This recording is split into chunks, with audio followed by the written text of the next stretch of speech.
وَأَحْسِن كَمَا أَحْسَنَ اللَّهُ إِلَيْكَ إِنَّ اللَّهَ يُحِبُّ الْمُحْسِنِينَ. تو جواب میں کہتا ہے انما اوتیتہ علی علم عندی، یہ میں نے اپنی مہارت اور اپنی محنت سے کمایا ہے. مجھے اللہ نے، میرے پاس دماغ کیسا ہے؟ خاص دماغ ہے. اس دماغ کو لڑا کے میں نے کیا کیا ہے؟ تو میں نے کمایا ہے. جو غریب ہے وہ اپنی مرضی سے غریب ہے. میں نے تھوڑی کہا کسی کو غریب بنو. آج مالدار آدمی یہ بات زبان سے کہتا نہیں ہے مگر دل میں ہوتی ہے یہ کہ بھائی وہ نہیں، میں نے ایکچولی وہ ہے محنت نہیں کر سکے، میں نے تو اتنی محنت کی ہے، میں تو ایسا دماغ لڑایا ہے، تو میں اپنا پیسہ کسی اور کو کیوں دوں؟ حالانکہ محنت بہت لوگ کرتے ہیں، ملتا ہر ایک کو. اگر محنت میں ملتا تو مزدور سب سے مالدار ہوتے ہیں. سب سے زیادہ محنتی کون ہوتے ہیں؟ گڑھا کھودنے والے. اور اگر ذہانت پہ ملتا تو بے وقوف تو بیچارے بھوکے مر جاتے.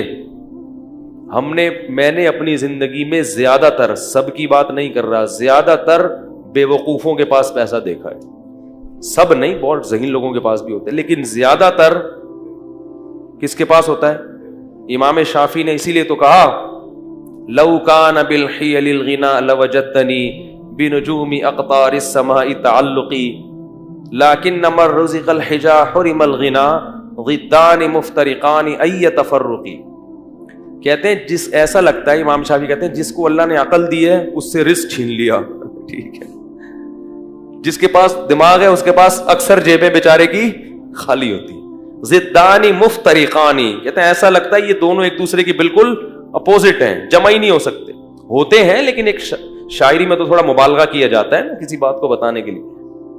آگے کہتے ہیں لاکن مل رزق لو کان بالحیل الغنا لوجدتنی، اگر ہیلے سے، محنت سے پیسہ مل جاتا تو مجھے دیکھتے بنجوم اقطار السماء تعلقی، آسمان کے ستاروں پہ پہنچا ہوا ہوتا. یعنی ایک لوگوں کی ایک حالت بیان کر رہے ہیں.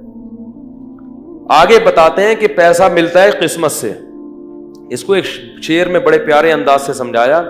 فرمایا اذا سمعت بان محروما اتا، اذا سمعت بان مشدودا حوا عودا فاثمر في يديه فصدقي واذا سمعت بان محروما اتى ماء ليشربه فغاض فصدقي.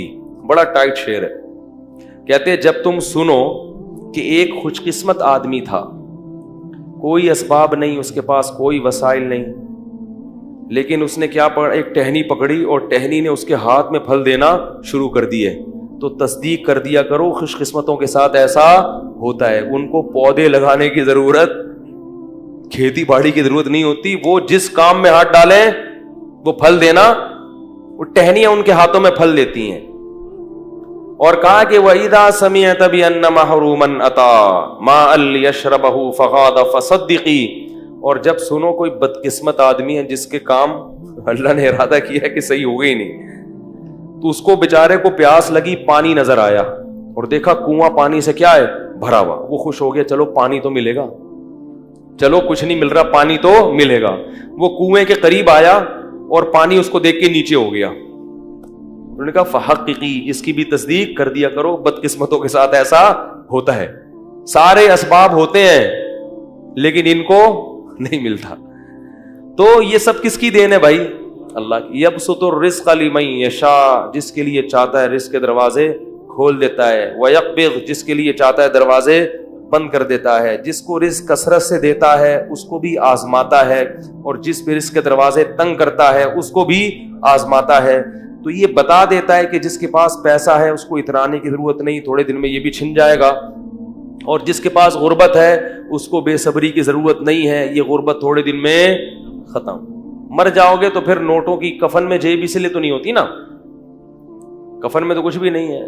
قبر کھود کے دیکھو تو پتہ ہی نہیں چلے گا کہ یہ کوئی مالدار آدمی تھا، غریب تھا، آفیسر تھا، چپڑاسی تھا.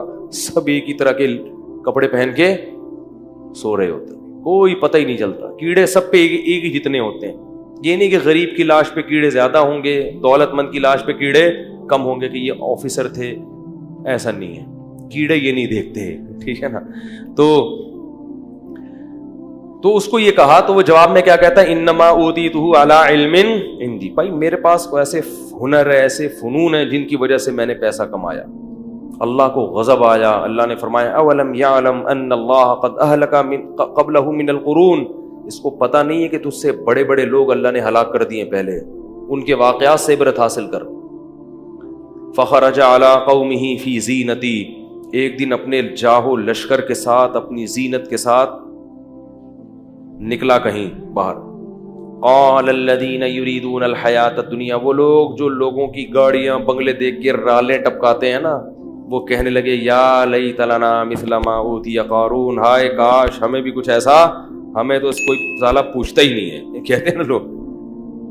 ایک آدمی ایک محلے میں گیا نا, کہہ رہے شکر ہے میری عزت نہیں ہے اس محلے میں. لوگوں نے پوچھا کیوں؟ کہہ رہے ورنہ بےزتی ہو جاتی بہت. آج میں نے کام ایسا کیا ہے کہ اگر عزت ہوتی تو بےزتی ہو جاتی. ایسے ایسے لوگ بھی ہیں, عزت ہی نہیں ہے, کوئی پوچھتا ہی نہیں ہے. تو وہ دیکھ کے کیا کہنے لگے, مائیں جب دیکھتی ہے نا یہ منظر تو چاہتی ہے ہمارا بیٹا بھی کیا بنے, یہ بنے, ایسی عزت, یہ لشکر ہو. تو اللہ فرماتے ہیں قال الذین اوتوا العلم, جن کو اللہ نے علم دیا تھا نا, انہوں نے کیا کہا, جو علماء تھے, ویلکم, تم تباہ ہو جاؤ. اپنی قوم سے کہہ رہے ہیں, ناس ہو تمہارا, ثواب اللہ خیر لمن آمن وعمل صالحا, اللہ نیک لوگوں کو جو آخرت میں بدلہ دے گا وہ اس سے کئی گنا بہتر ہے. اس پہ تو کبھی رشک نہیں آیا کہ یہ اتنی تہجد پڑھتا ہے, یہ اتنی تلاوت کرتا ہے, یہ اتنے صدقات و خیرات کرتا ہے, یہ خیر کے تمام کام کر رہا ہے, آخرت میں کہاں ہو گئی ہے. اس کو دیکھ کے تو کبھی بھی رشک نہیں آیا کہ ہائے کاش ہمیں بھی اللہ ایسی توفیق دے دے, ہائے کاش ہم بھی شریعت پر ایسے چلتے. جو اصل ہے, اور یہ جو فنا ہونے والی ہے, جس کا تمہیں پتا ہے کہ مر جائے گا, ختم ہو جائے گی, اس پہ کیا کر رہے ہو, رالے ٹپکا رہے ہو. تو ثواب اللہ خیر لمن آمن وعمل صالحا ولا یلقاها الا الصابرون. اور پھر وہ اہل علم خود ہی کہنے لگے کہ یہ صفت صبر کرنے والوں کو عطا ہوتی ہے. فوراً کسی کی چمک دھمک دیکھ کے جو فوراً پیچھے پڑ جاتے ہیں نا, ان کو اللہ ان میں یہ خاصیت پیدا نہیں کرتا کہ وہ دینداروں کو دیکھ کے رش کرے. اب ہوا کیا, حدیث میں آتا ہے, یہ قرآن میں تو اجمالی ہے, حدیث میں تفصیل ہے, کہ حضرت موسیٰ علیہ السلام فرعون کو قارون کو بار بار نصیحت کرتے تھے, زکوٰۃ دو, زکوٰۃ دو, خیال کرو, ظلم مت کرو. تو قارون کو نا چڑ ہو گئی کس سے, موسیٰ علیہ السلام سے. اس زمانے میں بھی بعض لوگوں کو علماء سے چڑ ہو جاتی ہے. جو سیکولر طبقہ ہے نا, ان کو بہت زیادہ چڑ ہوتی ہے علماء سے, کیونکہ ان کی راہ میں سب سے بڑی رکاوٹ کون ہوتے ہیں, علماء ہوتے ہیں. تو وہ بدنامی کا کوئی موقع ہاتھ سے جانے نہیں دیتے. تو اس کو چڑ ہو گئی. اس کمبخت نے کیا کیا, بدبخت نے ایک عورت کو خریدا, جوان عورت, اور اس کو ٹھیک ٹھاک پیسے کی لالچ دی کہ میں تجھے بہت نواز دوں گا, کروڑوں روپے جو بھی اس زمانے کے ہوں گے, تو نے صرف یہ کرنا ہے کہ معاذ اللہ نقل کفر نباشت, تو نے حضرت موسیٰ پہ زنا کی تہمت لگا دی, بدکاری کی. عورت جب یہ کسی پر فحش تہمت لگاتی ہے نا, تو لوگ فوراً یقین کہتے ہیں یہ تو عورت خود کہہ رہی ہے. یاد رکھو, عورت کی تہمت پر یقین کرنا جائز. میں یہ نہیں کہہ رہا کہ عورت ہمیشہ غلط تہمت لگاتی ہے, مگر خواتین تہمت لگانے میں جب کسی سے دشمنی ہو جائے نا, تو سب سے بڑا حربہ عورت کے پاس کیا ہوتا ہے, کسی پر فحش تہمت, کہ اس سے میرے سے تعلقات ہیں, اس کے ناجائز تعلقات ہیں, اور اس نے میرے سے یوں کیا اور ایسے کیا. تو لوگ فوراً یقین کر لیتے ہیں. یقین نہ بھی کریں تو بہرحال مخمسے میں کہتے ہیں کچھ چکش تو ہے. کیا کہتے ہیں, کچھ چکر تو ہے. اسی وجہ سے قرآن نے جہاں عورتوں کی بیعت کا تذکرہ کیا, وہاں یہ بھی کہا کہ نبی سے کہ جب عورتوں کو بیعت کرو تو ان سے اس پر حلف لو کہ ہم کسی پر بری تہمت, بولو بھائی, نہیں لگائیں. تو یہ کیا ہوا کہ وہ اس نے, تو لوگوں کو ظاہر ہے یقین آ جاتا ہے کہ وہ عورت کہہ رہی ہے. اور بنی اسرائیل تھے بھی تھوڑے سے نالائق تو تھے, وہ جو کامل ایمان والے تھے وہ تو یقین نہیں کرتے کہ بھئی پیغمبر ایسا نہیں کر سکتے, لیکن کچھ چکر میں تو پڑے جاتے نا. تو وہ عورت کو جب لایا گیا, حضرت موسیٰ علیہ السلام بھی آئے, تو پھر اس عورت, جب حضرت موسیٰ پہ اس عورت کی نظر پڑی تو وہ ڈر گئی. اس کو خوف پیدا ہو گیا کہ میں اتنے لاکھوں روپے, کروڑوں روپے لے رہی ہوں, مگر میں کس پہ تہمت لگا رہی ہوں, میرا بنے گا کیا قیامت کے دن. اللہ نے اس کے دل میں خوف پیدا کر دیا اور وہ تہمت لگانے سے باز آ گئے اور اس نے بتا دیا کہ مجھے قارون نے پیسے دیے تھے جھوٹی تہمت لگانے کی. حضرت موسیٰ کو غضب آیا, اسی وقت بد دعا کی قارون کے لیے کہ اللہ تو اس کو کیا کر دے, ہلاک. وہیں قارون اپنے خزانوں سمیت زمین میں دھسنا شروع ہو اور حضرت موسیٰ کو پکارتا رہا کہ اے موسیٰ معاف کر دے, معاف کر دے, معاف کر دے. موسیٰ علیہ السلام نے کہا نہیں. دھستا دھستا بالآخر پورے خزانوں کے ساتھ جب وہ دھس رہا تھا زمین میں, تو وہ جو لوگ کل کہہ رہے تھے نا, قرآن کے الفاظ ہیں, کہہ رہے تھے کہ ہائے کاش ہمارے پاس بھی ایسا ہوتا, وہ کہنے لگے وہی کَأَنَّ اللَّهَ يَبْسُطُ الرِّزْقَ لِمَن يَشَاءُ, اور بھائی اللہ جس کو چاہے رزق دے دیں, جس کو چاہے غریب بنا دیں, ہمیں یہ پیسہ نہیں چاہیے. لولا امن اللہ علینا, کہتے ہیں اللہ کا احسان ہے کہ اللہ نے ہمیں اتنی دولت نہیں دی. اب دیکھو کیسی رپورٹیں آ رہی ہیں, علماء جب سمجھا رہے ہیں تو سمجھ میں نہیں آ رہا. جب منظر دیکھا نا دھستا ہوا کہ وہ چیخ رہا ہے کہ اے موسیٰ معاف کر دے, اور وہ زمین میں دھستا جا رہا ہے, تو کہنے لگے کہ وہی کان اللہ یبسط الرزق لمن یشاء ویقدر, وہی کا لولا امن اللہ علینا لخسف بنا, اللہ کا احسان نہ ہوتا تو ہم پہ بھی عذاب آتا. انہ لا یفلح الکافرون, اللہ کا انکار کرنے والے کبھی بھی کامیاب نہیں ہوتے. اب بعض لوگ یہاں پر یہ کہتے ہیں کہ اگر وہ اللہ کو پکارتا تو اللہ توبہ قبول کر لیتا, حضرت موسیٰ کو پکارا تو حضرت, یہ غلط ہے. یہ کیا ہے, یہ اس میں پیغمبر کی کیا ہے. تو حضرت موسیٰ کو پکارنے کا مطلب یہی تھا کہ آپ کی بد دعا سے ہو رہا ہے تو آپ اللہ سے کہیں کہ مجھے بچا لے, جبکہ حضرت موسیٰ نے ارادہ کیا کہ اب بچانے کا نہیں ہے. اور پیغمبر اپنی قوم کے بہت خیر خواہ ہوتے ہیں, اس لیے یاد رکھو کہ بد دعا دینا ہر صورت میں غلط نہیں ہے. جب بہت زیادہ کسی کو ستایا جائے اور حدود کو توڑ دیا جائے تو بد دعا دینا ایسی صورت میں جائز ہے. یہ جو لوگ کہتے ہیں نا ہمارے نبی نے کبھی بد دعا نہیں دی, ایسا نہیں ہے. ہمارے نبی نے حتی الامکان صبر کیا ہے, طائف میں پتھر کھا کے بھی بد دعا نہیں دی, لیکن بعض مواقع پر آپ نے بھی بد دعا کی ہے. بہت زیادہ معاملہ ہوا اور آپ کے صحابہ کو قتل کر دیا دھوکے سے, تو آپ نے باقاعدہ قنوت نازلہ پڑھی ہے پھر.